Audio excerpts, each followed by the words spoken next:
عفیفہ کا خود سے اس رشتے کی طرف قدم بڑھانا شاذم کے جذبات کو بھڑکا گیا تھا۔ وہ اسے اپنے گرفت میں جکڑے کہنے لگا، ٹھیک ہے، تمہیں اپنا حق چاہیے تو ابھی دے دیتا ہوں۔ تمہیں کیا لگتا ہے اس طرح کرنے سے تم میرے دل میں بھی گھر کر جاؤ گی؟ عفیفہ نے اس وقت کوئی جواب نہ دیا، کیونکہ اسے اس بات پر یقین تھا کہ نکاح کے رشتے میں بہت طاقت ہوتی ہے۔ ابھی وہ محبت نہیں کرتا، لیکن ایک وقت ایسا آئے گا جب شاذم عفیفہ کو بے پناہ محبت کرنے لگے گا۔ شاذم کی شدتوں میں اضافہ ہوا تو عفیفہ جو برداشت کر رہی تھی، اس نے سوچا تھا کہ وہ کسی بھی طرح شاذم کو روکے گی نہیں، مگر جب شاذم شدید وحشتوں پر اترا تو عفیفہ تڑپ سی گئی، کہنے لگا، اب میرے جذبات کو بھڑکا کر تمہیں آزادی نہیں مل سکتی جب تک کہ تم مجھے سکون نہیں دے سکتی۔ شاذم اس پر حاوی ہوتا اس لمحات میں تانیہ کو بالکل بھول چکا تھا، اور وہ عفیفہ کی قربت میں اتنا سکون محسوس کر رہا تھا جو اس نے آج تک تانیہ کے ساتھ کبھی محسوس کیا ہی نہیں تھا۔ وہ دو جسم ایک جان ہوتے اپنے رشتے کا آغاز کر چکے تھے، اور عفیفہ یہی تو چاہتی تھی کہ شاذم اس کے قریب آئے۔ جب وہ اسے اپنی قربت دے گی، سکون دے گی، تو شاذم کبھی بھی کسی دوسری لڑکی کی طرف نہیں جائے گا۔ خیر صبح ہوئی، شاذم کے سینے پر عفیفہ کا سر تھا۔ اس کی آنکھ کھلی تو اپنے سینے پر عفیفہ کے بکھرے ہوئے بالوں کو ایک سائڈ پر کرتا اس کے ماتھے پر چومنے لگا، اور ایک پل کو خیالوں کی دنیا میں کھو سا گیا۔ سوچنے لگا کہ میں تانیہ کے ساتھ اتنے سالوں سے ریلیشن میں ہوں، مگر میرے دل کی کیفیت جو آج ہے وہ آج سے پہلے کبھی اس کے ساتھ نہیں ہوں۔ شاید یہ ہمارے رشتے کے پاک ہونے کی سب سے بڑی وجہ ہے۔ عفیفہ کی آنکھ کھلی تو وہ ایک دم ہڑبڑا کے پیچھے ہوئی۔ اس سے پہلے کہ وہ پیچھے ہوتی، شاذم نے اس کی کمر کے گرد اپنی باہوں کا گھیرا ڈالے اسے خود کے قریب کیا اور کہنے لگا، کیا ہوا؟ جب رات کو خود مجھے اپنے قریب کر رہی تھی اور مجھے ہوش و حواس سے تم نے عاری کیا، تب تمہیں مجھ سے شرم یا ڈر محسوس نہیں ہو رہا تھا؟ اب شرم کیوں آ رہی ہے؟ عفیفہ کا چہرہ سرخ پڑ گیا۔ وہ کیا بتاتی اس وقت اس کے دل کی کیفیت کیا تھی؟ وہ شاذم کی زندگی میں دوسری لڑکی کو برداشت نہیں کر پا رہی تھی، اس لیے اس نے خود شاذم کو اپنی طرف متوجہ کرنے کے لیے وہ سب کیا۔ لیکن اب وہ جس شاذم سے اتنا ڈرتی تھی، اس کے سینے کے بے حد خود کو قریب دے کر ایک دم جھنجھلا سی گئی، کہنے لگی، شاذم پلیز میں چینج کر لوں؟ بولا، اتنی جلدی کیا ہے؟ وہ اس سے مزید قریب کرتے بولا۔ ایک ہی جھٹکے میں وہ عفیفہ کو بیڈ پہ لٹاتا اس کے اوپر ہوا، کہنے لگا، جب تک میں نہیں کہوں گا تم بیڈ سے نیچے نہیں اترو گے۔ عفیفہ شرما کے اس کے سینے میں منہ چھپانے لگی۔ جب وہ اس کے چہرے کے سامنے اپنا چہرہ کر کے کہنے لگا، اب ایسے نہیں چلے گا۔ عفیفہ معصومیت کے ساتھ بولی، شاذم کیا آپ سچ میں دوسری شادی کریں گے؟ عفیفہ کی بات پہ شاذم کھل کھلا کے ہنسا۔ اس غصیلے چہرے پر مسکراہٹ دیکھ کر عفیفہ تو حیران سی ہو گئی، کہنے لگا، تو کیا تم بس اس بات کی وجہ سے میرے قریب آئی ہو؟ مطلب کیا تم میری زندگی میں کسی اور کو برداشت کر پاؤ گی؟ عفیفہ کی آنکھوں سے آنسو گرے۔ شاذم بھی کچھ سنجیدہ ہوا، کہنے لگا، کیا بات ہے عفیفہ؟ وہ جو معصومیت بھرے لہجے میں بولی، شاذم ہمارا رشتہ بے شک جیسے بھی جڑا، مگر میرے دل میں، میری زندگی میں جو آپ کو مقام میں نے دے دیا ہے وہ میں کبھی کسی اور کو نہیں دے سکتی۔ اور سچ پوچھے شاذم، پہلے میں نے آپ کی خوشی کی خاطر یہی سوچا تھا کہ آپ اپنی پسند کی شادی کر لیں، اپنی زندگی گزار لیں، مگر جس قدر کل میرے دل کو اذیت ہوئی، آپ میرے پاس کھڑے ہو کر اس لڑکی سے فون پر بات کر رہے تھے، مجھ سے رہا نہیں گیا اور میں آپ کے قریب آ کے میں آپ کو شیئر نہیں کر سکتی۔ وہ اس کے گال پہ ہلکی سی بائٹ کرتے کہنے لگا، او ٹپیکل بیوی بننے لگی ہو تم، ابھی 2 دن ہوئے شادی کو اور تم بیویوں والا بیہیو بھی کرنے لگی۔ بولی، بیوی بنی ہوں تبھی بیویوں والا بیہیو کر رہی ہوں نا۔ بولا، مگر شادی تو تانیہ سے، ابھی اس کے منہ سے تانیہ کا نام نکلا ہی تھا۔ عفیفہ نے آج پہلی بار اپنے ڈر خوف دور کرتے ہوئے شاذم کے سینے پر مکے مارنے شروع کر دیے، کہنے لگی، شاذم میں سچ میں برداشت نہیں کر سکتی کسی اور کو آپ کی زندگی میں۔ ابھی وہ دونوں ایک دوسرے کے ساتھ باتوں میں مصروف تھے جب شاذم کے فون کی بیل بجی۔ شاذم سے پہلے عفیفہ کی نظر موبائل پر پڑی۔ تانیہ کی کال تھی۔ عفیفہ غصے سے شاذم کو پیچھے کرتی اٹھ کر چینج کرنے کے لیے چلی گئی، اور پہلی بار شاذم نے تانیہ کی کال کو اگنور کیا تھا۔ وہ بھی ایک عجیب سی کشمکش میں پھنس چکا تھا۔ اسے سمجھ نہیں آ رہا تھا کہ اب نیکسٹ کیا سٹیپ لے، کیونکہ جیسے بھی تھا عفیفہ اس کی زندگی میں آ گئی تھی اور انہوں نے اپنے رشتے کی شروعات بھی کر لی تھی۔ وہ اس معصوم کو، اس یتیم کو کیوں کر سزا دیتا؟ اس کا تو کوئی قصور نہیں تھا اس میں۔ شاذم نے سوچا آج تانیہ سے بیٹھ کر اس معاملے پر بات کرے گا۔ وہ فریش ہوتا، بالوں کو جیل لگا کر سیٹ کرا تھا۔ پولیس کے یونیفارم میں شاذم بہت ہینڈسم لگتا تھا۔ آج عفیفہ اسے یوں خود سے تیار کر رہی تھی۔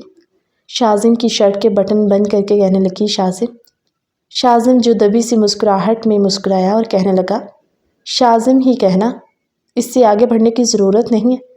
عفیفہ مسکرائی اور کہنے لگی، جانتی ہوں، اب صرف شاذم ہی۔ وہ جس قدر غصے والا تھا شاید دل کا اتنا اچھا تھا۔ عفیفہ کو کہنے لگا، تمہیں اب مجھ سے ڈر نہیں لگتا؟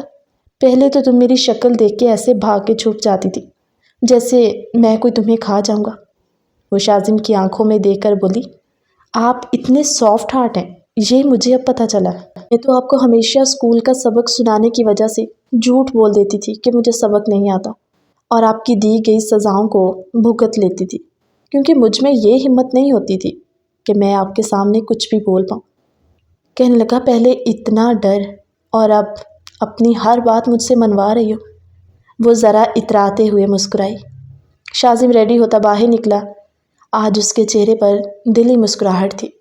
ان دونوں کو ساتھ دیکھ کر وجاہت صاحب اور ان کی بیگم نسرین ایک دوسرے کو دیکھ کر مسکرائے، اور انہوں نے شکر ادا کیا کہ چلیں ہمارے فیصلے ہمارے بچوں پر مسلط نہیں ہوئے۔ وہ دونوں خوش ہیں ایک ساتھ۔ مگر ابھی شاذم کے امتحان باقی تھے تانیہ کو لے کر۔ ناشتہ کرتے ہوئے وہ گھر سے نکلنے لگا جب نسرین بیگم نے کہا، بیٹا جانتی ہوں میں کہ تمہاری ڈیوٹی تھوڑی سخت ہے، مگر نئی شادی ہو تو بیوی کو بھی ٹائم دینا چاہیے۔ کہنے لگا، جی ماما، آئی نو، جلدی آنے کی کوشش کروں گا۔ وہ سب کو اللہ حافظ کہتے جانے لگا تو نسرین بیگم نے عفیفہ کو اشارہ کیا۔ کہنے لگی، آج تک تمہارے ماموں جب بھی آفس کے لیے نکلتے ہیں تو تمہیں پتہ ہے نا میں کیا کرتی ہوں؟ عفیفہ مسکرائی اور جلدی سے اٹھ کر شاذم کے پیچھے مین ڈور تک اسے اللہ حافظ کہنے گئی۔ وہ مسکراتے ہوئے اسے گلے میں لیے اس کے ماتھے پر چوم کر کہنے لگا، سی یو سون۔ شاذم کی محبت پا کر عفیفہ کے سارے ڈر خوف نکل چکے تھے اور وہ ایک فریش پھول کی طرح کھل چکی تھی۔ مسکراتے ہوئے واپس آئی جب نسرین بیگم کہنے لگی، یہی چھوٹی چھوٹی عادتیں ہوتی ہیں جو شوہروں کے دلوں میں گھر کر جاتی ہیں، اور تم آج کے بعد شاذم جب بھی گھر سے نکلے سارے کام چھوڑ کے اسے وقت دینا، دیکھنا کیسے تم پر لٹو ہوتا ہے۔ وجاہت صاحب مسکرائے اور بولے، ارے بھائی، اگر ساس بہو میں ایسا پیار ہو تو ہر گھر جنت بن سکتا ہے۔ مریم کہنے لگی، بابا لیکن گھر میں کچھ تھوڑا سا ماحول بھی تو ہونا چاہیے نا۔ وہ بولے، کیا مطلب ہے؟ بولی، بابا گھر میں تھوڑی سی لڑائی ہوتی رہنی چاہیے۔ مجھے لگتا ہے یہ کردار مجھے اب نبھانا پڑے گا نندوں والا۔ کیسی لگوں گی میں ٹپیکل نند بنتی ہوئی؟ عفیفہ کہنے لگی، ایسا ہو ہی نہیں سکتا کہ تم کبھی میرے خلاف کچھ کرو۔ وہ سب مسکرائے۔ عفیفہ کو آج تک اس گھر میں یہ کبھی کسی نے محسوس ہی نہیں ہونے دیا تھا کہ وہ یتیم ہے۔ نہ اسے والدین کی کمی محسوس ہوئی، نہ اسے بہن بھائیوں کی۔ اور جب شاذم جس سے سب سے زیادہ وہ ڈرتی تھی، وہی شاذم آج اس کی زندگی کا سب سے اہم شخص بن گیا۔ جتنا وہ اس سے دور بھاگتی تھی اب وہ اس کی منتظر رہنے لگی، اور جو بھی جھجک، ڈر، خوف سب کچھ ختم ہو گیا تھا۔ دونوں نے رشتے کا آغاز خوبصورت سا کیا۔ عفیفہ کو اس بات کا یقین تھا کہ ایک نہ ایک دن شاذم اس لڑکی کو ضرور بھول جائے گا جس کی محبت کے وہ دعوے کر رہا ہے۔ لیکن کہتے ہیں نا، انسان کے ساتھ کبھی کبھی توقعات سے ہٹ کر کچھ ایسا ہو جاتا ہے کہ اس کی ساری زندگی بدل جاتی ہے، اور یہ 4 دن کی خوشیاں شاید عفیفہ کا بہت بڑا امتحان بننے والی تھی۔ شاذم گھر سے سیدھا ڈیوٹی پر گیا۔ اس نے تانیہ سے کسی قسم کا کوئی کانٹیکٹ نہیں کیا، کیونکہ جس دن وہ تانیہ کے گھر گیا تھا، تانیہ کی اس دن والی بدتمیزی، بے شک وہ محبت میں تھی لیکن شاذم کو بہت ناگوار گزری۔ وہ اپنی ڈیوٹی پر تھا جب اسے تانیہ کی کالز آنے لگی۔ ایک دو بار اس نے کال کو اگنور کیا۔ جب پھر مسلسل کالز آتی رہیں تو وہ ریسیو کر کے کان کو لگائے بولا، کیا بات ہے، کوئی ایمرجنسی ہے؟ تانیہ کہنے لگی، بس شاذم، یہی تھی تمہاری محبت کے دعوے؟ ابھی 2 دن ہوئے تمہاری شادی کو اور تم نے مجھے اگنور کر دیا۔ ہمارا ریلیشن کتنے سالوں کا ہے اور تم نے ایک پل میں سب کچھ ختم کر دیا۔ شاذم بولا، میں نے کچھ ایسا ختم نہیں کیا، مگر جب تم کچھ سننے کو تیار ہی نہیں ہو تو پھر میں نے سوچا کہ میری خاموشی ہی بہتر ہے۔ تمہیں کیا لگا میں نے یہ سب جان بوجھ کر کیا؟ میں نے تمہیں ہر بات کھل کے بتائی، اور سب کچھ ہو جانے کے بعد بھی میں نے تم سے شادی کا دعویٰ کیا۔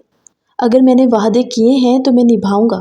وہ پہلی بیوی ہے میری اور گھر والوں کی پسند ہے، مگر تم میری پسند ہو، لیکن تم نے مجھے بہت مایوس کیا۔ تو اس کا مطلب تم اپنی شادی شدہ زندگی کا اس کے ساتھ آغاز کر چکے ہو؟ شاذم کہنے لگا، فی الحال میں ڈیوٹی پر ہوں، ان سب باتوں کے لیے وقت نکالوں گا تاکہ ہم دونوں بیٹھ کر اس ٹاپک پر بات کر سکیں۔ تانیہ نے غصے میں آ کر کال بند کر دی اور پھر کچھ دن تک ان دونوں میں کوئی رابطہ نہ ہوا، نہ شاذم نے کیا اور نہ ہی تانیہ نے۔ اور یہی وہ لمحات تھے جن میں عفیفہ شاذم کے قریب تر ہوتی گئی۔ شاذم شام کو گھر آیا تو آج عفیفہ بہت تیار ہوئی۔ اس نے اپنی مومانی جان سے کہا، دیکھی مومانی جان، میں کسی پرائے گھر میں رخصت ہو کر تو نہیں آئی، اس لیے شادی کے بعد میٹھے کی رسم میں آج ہی کرنا چاہتی ہوں تاکہ پھر میں آپ کے ساتھ کچن میں آپ کی ہیلپ کرواؤں۔ مجھے اچھا نہیں لگتا کہ آپ اکیلے کام کریں۔ نسرین بیگم نے عفیفہ کو پیار کیا اور کہنے لگی، جیتی رہو، مگر دیکھو عفیفہ، دل میں ارمان تو ہوتے ہیں اور تم بس پورے دل سے شاذم کے لیے تیار ہو۔ اس کے دل میں جگہ بناؤ۔ اور سچ پوچھو، میں تو اس بات کو لے کے ڈرتی تھی کہ جس طرح کا شاذم کا رویہ ہے، نہ جانے آنے والی لڑکی کیسی ہوگی اور وہ ہمارے گھر میں ایڈجسٹ کر پائے گی یا نہیں۔ شاذم میرا بڑا بیٹا اور میں کسی قیمت پر اس سے دور نہیں ہو سکتی، جس طرح بھی صحیح، لیکن تم میری بہو بنی اور اب میرے دل سے سارے خدشات دور ہو گئے۔ تم تو میری اپنی بیٹی ہو۔ سب لوگ خوش تھے۔ شاذم بھی کافی حد تک مطمئن سا تھا۔ گھر میں جیسے ہی شاذم داخل ہوا، گھر کا ماحول خوشگوار اسے دیکھنے کو ملا۔ حسب روٹین پہلے یہ ہوتا تھا کہ جیسے ہی شاذم گھر آتا، عفیفہ اس سے کتراتی تھی، مگر آج اسے بھی شاذم کا انتظار تھا اور اس نے ایک میٹھی سی مسکراہٹ اسے پاس کروائی جو اس کے دل میں گھر کر گئی۔ کہنے لگا، بھائی ماما، کیا ہو رہا ہے کچن میں؟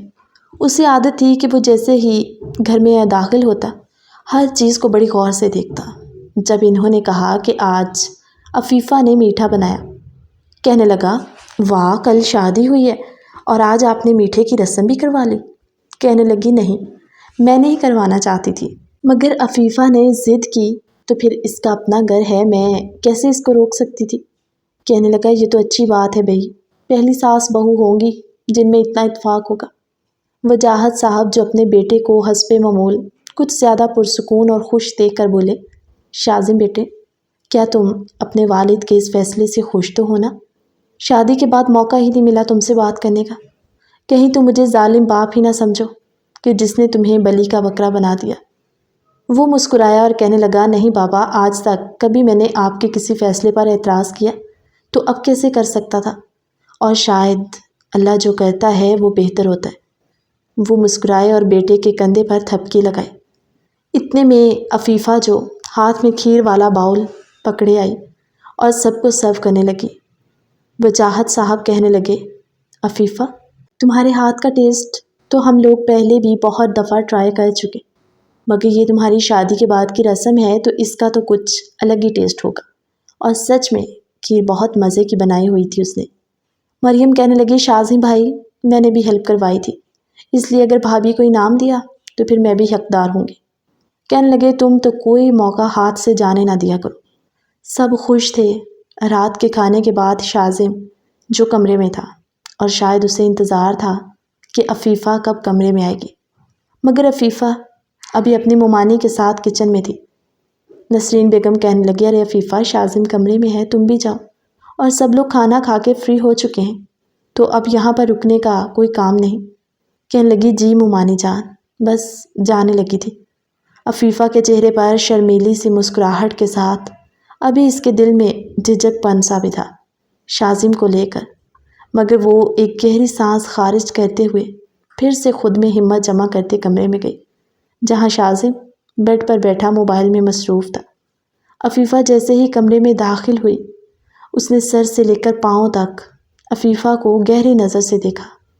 بولا کیا کر رہی تھی؟ کہنے لگی کچھ نہیں، بس کھانے کے بعد برتن وغیرہ سیٹ کر رہی تھی کچن میں۔ وہ بولا اچھا تو وہ ضروری تھے یا پھر میں؟ مجھے انتظار کروانا زیادہ ضروری تھا۔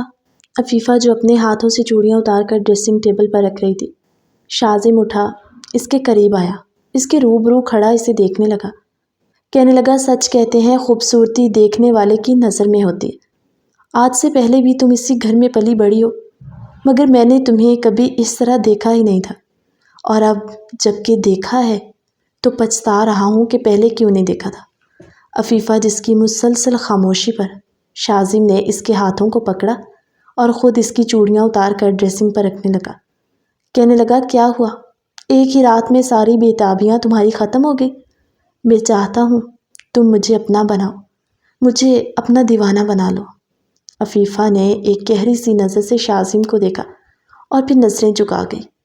بولا تمہارا یوں خود سے میری طرف قدم بڑھانا میرے دل میں گھر کر گیا۔ تم نے اس رشتے کو اگر دل سے قبول کیا ہے نا تو میں بھی نبھانے کی پوری کوشش کروں گا۔ کوشش ہی نہیں، اب تو مجھے لگتا ہے تمہاری محبت میں مجبور ہو جاؤں گا۔ عفیفہ کے لبوں پر پھر سے وہی سوال آیا، کیا آپ دوسری شادی کریں گے؟ شاذم اس کو اپنی باہوں کے حصار میں لیتا ایک جھٹکے سے اپنے سینے کے قریب کر کے کہنے لگا، شادی ہو جانے میں اور شادی کرنے کے بارے میں سوچنے میں بہت فرق ہوتا ہے، اور تمہارے ساتھ میری شادی ہو چکی، اس لیے جو نہیں ہوا اس کے بارے میں سوچ کے پریشان مت ہو۔ شاذم کا اس طرح سے جواب دینا عفیفہ کو بے چین کر دیتا تھا، کیونکہ وہ اسے تسلی بخش جواب نہیں دیتا۔ شاذم کے جواب میں کہیں نہ کہیں اس بات کی گنجائش ہوتی تھی کہ شاید آنے والے وقت میں وہ شادی کر لے، مگر عفیفہ ہر برے خیال کو اپنے دماغ سے جھٹکتے ہوئے شاذم کے سینے میں منہ چھپائے آنکھیں بند کر گئی۔ کیا ہوا؟ وہ تجسس سے بولی کچھ نہیں، بس سکون محسوس کر رہی ہوں۔ وہ ایسے اسے اپنے ساتھ لگائے الٹے قدم چلتا صوفے کے قریب ہوا۔ صوفے پر بیٹھتا اس نے عفیفہ کو اپنی گود میں بٹھایا اور اس کے چہرے پر آئی بالوں کی لٹوں کو اپنی انگلی میں گھمانے لگا، پھر وہی انگلی اس کے چہرے پر ٹریسنگ کرتے ہوئے بولا، تم برداشت کر لو گی کسی اور کو؟ عفیفہ کی آنکھوں سے آنسو ٹپکے۔ کہنے لگی اگر برداشت کر سکتی ہوتی تو خود سے آپ کی طرف قدم نہ بڑھاتی۔ میں ہی نہیں، دنیا کی کوئی بھی لڑکی یہ برداشت نہیں کر سکتی۔ شاذم اس کے چہرے پر جھکتا، ہاتھ پیچھے کمر پر لے جاتے ہوئے اس کی فراک پہ لگی زپ کو کھول گیا۔ زپ کھلنے سے فراک اس کے کندھوں سے ڈھل گئی۔ اس کی رعنائیاں شاذم کے ہوش اڑانے لگی۔ وہ ہر خیال کو، ہر سوچ کو دماغ سے جھٹکتا اس کے سینے پر جھکا۔ عفیفہ کی سسکیاں اس کی شدتوں میں اضافہ کر رہی تھی۔ شاذم کے دل میں بھی عفیفہ کی معصومیت، اس کی پاک دامنی جس کے دل میں گھر کر چکی تھی، اور اس نے پورے دل کے ساتھ عفیفہ کو اپنایا تھا۔ وقت یوں ہی گزرنے لگا اور ان کی شادی کو تقریباً 15 دن ہونے والے تھے۔ سب کچھ بہت خوشگوار سا تھا، اور ان 15 دنوں میں شاذم نے تانیہ کے ساتھ رابطہ نہ ہونے کے برابر کیا تھا، کیونکہ وہ بھی یہی چاہتا تھا کہ تانیہ بھی ماضی کو بھول کر آگے بڑھے، کیونکہ جب بھی وہ تانیہ سے بات کرتا وہ آگے سے جذباتی ہو جاتی تھی۔ شاذم کو لگتا تھا تھوڑا وقت دے گا تو وہ خود ہی ٹھیک ہو جائے گی، مگر وہ نہیں جانتا تھا تانیہ اسے حاصل کرنے کے لیے کس حد تک جا سکتی ہے۔ دوپہر کے 1 بجے تھے۔ شاذم ڈیوٹی پر تھا جب اس کے فون کی بیل بجی۔ وہ نمبر دیکھ کر تھوڑا حیران ہوا۔ فون تانیہ کی والدہ کا تھا۔ آج سے پہلے وہ بہت کچھ ضروری ایمرجنسی ہوتی تو کال کرتی، ورنہ وہ بہت کم شاذم کو فون کرتی تھی، اور پھر اتنی دنوں کے بعد ان کا شاذم سے یوں رابطہ کرنا۔ پہلے شاذم نے سوچا کہ فون ریسیو نہیں کرے گا، مگر پھر وہ بے چینی کے عالم میں کال ریسیو کر کے سلام کہنے لگا۔ تانیہ کی والدہ عظمیٰ بیگم آگے سے بولی، شاذم کیا بگاڑا تھا میری بچی نے تمہارا؟ اگر تم محبت میں ساتھ نہیں دے سکتے تھے تو اس کو اس موڑ تک لائے ہی کیوں ہو؟ شاذم بے چینی کی حالت میں اٹھ کے کھڑا ہوا اور کہنے لگا، کیا ہوا آنٹی؟ میں نے تو اسے کانٹیکٹ اسی لیے کم کر دیا کیونکہ وہ بہت الٹی سیدھی باتیں کرنے لگی تھی، ہر وقت دھمکیاں دیتی تھی۔ میں نے سوچا میں اس سے دور رہوں گا تو شاید وہ کچھ مینٹلی سیٹسفائیڈ ہو جائے گی۔ عظمیٰ بیگم بولی، تم نے اسے محبت میں پھنسا کے اس موڑ پر لا دیا، کسی دنیا میں تمہارے علاوہ اور کوئی نظر ہی نہیں آتا، اور اب تم کہہ رہے ہو کہ تم سے دور جانے پہ وہ مینٹلی طور پر سیٹسفائیڈ ہو جائے گی۔ ایسا سوچ بھی کیسے لیا ایس پی شاذم؟ میری بیٹی اس وقت موت کے منہ میں ہے، اگر اسے کچھ بھی ہوا تو پھر میں بھول جاؤں گی کہ تمہیں میں نے کبھی اپنا بیٹا کہا تھا۔ شاذم کا پورا وجود کانپ گیا، بولا، آنٹی پلیز کھل کے بتائیے کیا ہوا تانیہ کو؟ اسی وجہ سے، انہی حرکتوں کی وجہ سے میں اس سے تھوڑا سا دور ہوا تھا، فاصلہ رکھا تھا کہ تھوڑا سا وقت دوں گا تو وہ سنبھل جائے گی، ایکسیپٹ کر لے گی حالات کو، کیونکہ میں جب بھی اس کے قریب جاتا ہوں وہ انہی باتوں کی مجھے دھمکیاں دیتی تھی۔ کیا کیا ہے تانیہ نے؟ عظمیٰ بیگم بولی، اس نے نیند کی ٹیبلٹس کھائی ہیں، اور اس قدر کھائی ہیں کہ وہ زندگی اور موت کی کشمکش میں ہاسپٹل میں پڑی ہے، اور ڈاکٹرز پولیس کو انوالو کرنا چاہ رہے ہیں سارے معاملے میں۔ شاذم کہنے لگا، آنٹی پلیز مجھے ہاسپٹل کا ایڈریس دیں، میں فوراً پہنچتا ہوں، اور جب میں پہنچوں گا تو پولیس تک بات نہیں جائے گی۔ کہنے لگی، یہ سب تمہارا کیا دھرا ہے شاذم، اگر میری اکلوتی بیٹی کو کچھ بھی ہوا تو چھوڑوں گی پھر میں تمہیں بھی نہیں۔ وہ اس وقت عظمیٰ بیگم کی کیفیت کو سمجھ سکتا تھا، جن کا اس دنیا میں تانیہ کے علاوہ اور تھا ہی کون۔ شاذم اپنا ہر کام کلوز کرتا ہوا اکیلا ہاسپٹل پہنچا۔ تانیہ آئی سی یو میں تھی۔ شاذم ہڑبڑاہٹ میں ڈاکٹر سے پوچھنے لگا، ڈاکٹر کیا ہوا تانیہ کو؟ وہ کہنے لگی، انہوں نے نیند کی میڈیسن اتنی ہیوی ڈوز لی ہے کہ ہماری ہر کوشش کے باوجود انہیں ہوش نہیں آ رہا، آپ دعا کیجیے، ہم لوگ بھی اپنی پوری کوشش کریں۔ شاذم اپنی مٹھیاں بھیجتے ہوئے عظمیٰ بیگم کے پاس کھڑا کہنے لگا، آنٹی آپ کہاں تھی اس وقت جب اس نے یہ حرکت کی؟ وہ بولی، جب میں صبح اس کے کمرے میں گئی، کیونکہ کافی ٹائم ہو گیا تھا وہ اٹھ کے باہر نہیں آئی، تو وہ بے ہوش پڑی تھی، اور سچ پوچھو میرے قدموں تلے سے اس وقت زمین نکل گئی، اور جس طرح مشکل سے میں اسے ہاسپٹل لے کر پہنچی ہوں یہ میں ہی جانتی ہوں۔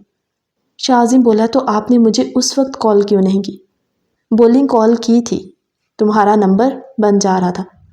شاذم کو دکھ بھی ہوا اور وہ سوچ رہا تھا کہ میں کس مشکل میں پڑ گیا۔ خیر وہ مسلسل دعا کر رہا تھا تانیہ کے لیے۔ جب کچھ دیر بعد ڈاکٹر نے کہا کہ انہیں ہوش آ گئی ہے، مگر مینٹلی طور پر انہیں ڈسٹرب نہ کیا جائے، ورنہ اگر اس حالت میں ان کو بلڈ پریشر کا مسئلہ ہو گیا تو پھر ہم کچھ نہیں کر پائیں گے۔ جلدی سے شاذم اندر گیا، ساتھ عظمیٰ بیگم بھی تھی۔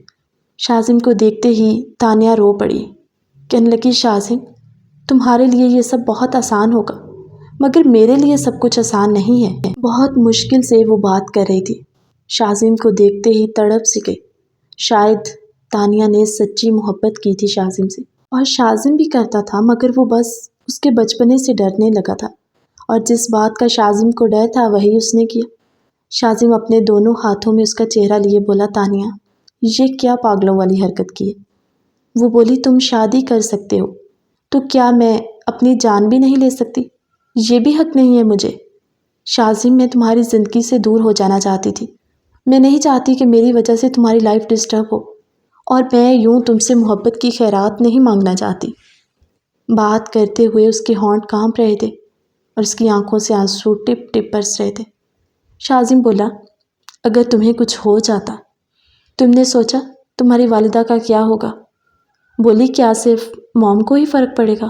تمہیں کوئی فرق نہ پڑتا کہ میں مر جاتی؟ کہنے لگا، اب یہ لفظ دوبارہ اپنے منہ سے نکالنا نہ، تو ایک رکھ کے لگا دوں گا تمہارے۔ تانیہ شاذم کے ہاتھ کو اپنے ہاتھوں میں لیے بولی، شاذم ول یو میری می؟ کہنے لگا، ہم اس ٹاپک پہ بعد میں بات کریں گے، ابھی تم بس ریلیکس رہو۔ تانیہ تھوڑی سی جذباتی ہوئی اور وہ غصے سے کہنے لگی، مجھے ابھی اور اسی وقت جواب چاہیے۔ شاذم کیا تم مجھ سے شادی کرو گے؟ بولا، یہ کیا بچپنا ہے، یہ کوئی جگہ ہے، وقت ہے اس بات کا؟ بولی، یہی جگہ اور یہی وقت مناسب ہوگا۔ اگر تم مجھ سے شادی کر سکتے ہو تو بتاؤ، اگر نہیں تو ابھی کے ابھی یہاں سے چلے جاؤ، بے شک میں مر ہی کیوں نہ جاؤں۔ یہ بات کرتے ہوئے تانیہ کی سانسیں پھر سے اکھڑنے لگی اور وہ لمبے لمبے سانس لینے لگی۔ اس کی باڈی ایسی تھی جیسے اسے جھٹکے لگ رہے ہوں۔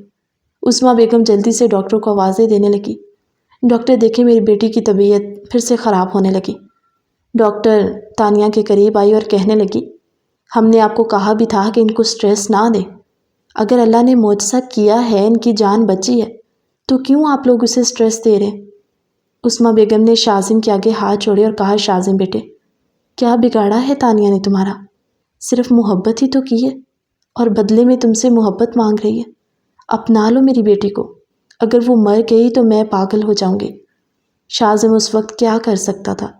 ایک طرف عفیفہ اور اس کے گھر والے، دوسری طرف تانیہ جو زندگی اور موت کی جنگ لڑ رہی تھی، صرف شاذم کی وجہ سے۔ تانیہ کچھ ریلیکس ہوئی اور کہنے لگی، مجھے ابھی نکاح کرنا ہے تم سے، ابھی اور اسی وقت۔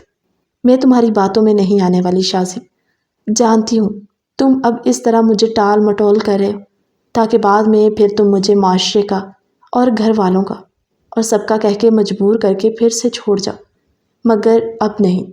اگر تم نہیں تو پھر میں خود بھی نہیں، پھر مجھے مر جانے دو۔ ڈاکٹر کہنے لگے، فی الحال اگر ان کی زندگی پیاری ہے تو آپ کو ان کی بات مان لینی چاہیے، ورنہ ان کا سٹریس ان کی جان لے سکتا ہے۔ عثمہ بیگم شاذم کے پاؤں کو ہاتھ لگانے لگی، جب اس نے جلدی سے انہیں کندھے سے پکڑ کے پیچھے کیا۔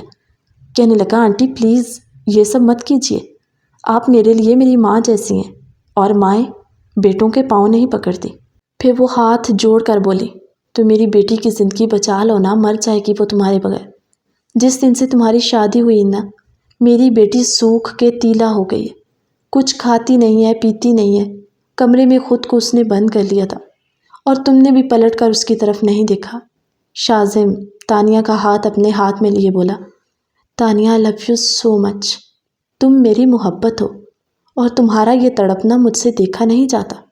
میں اپنی محبت کے کسی دعوے سے نہیں ہٹا۔